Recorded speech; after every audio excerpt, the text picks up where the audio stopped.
Everyone's gotta live, everyone's gotta be happy. It's a joke. You think people are equal? They're not. There's this thing, right? It's called the apex predator, right? And basically what this is the strongest animal in the ecosystem. Lion does not feel guilty when it kills a gazelle, right? Let's kill them! Let's get rid of them!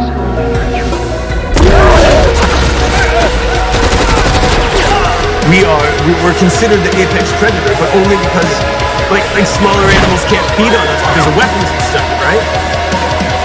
Our fucking money doesn't mean anything! Because all you're using for is stupid, senseless shit! I'm an apex predator. You do not feel guilty when you squash a fly. And I think that means something. I just think that really means something.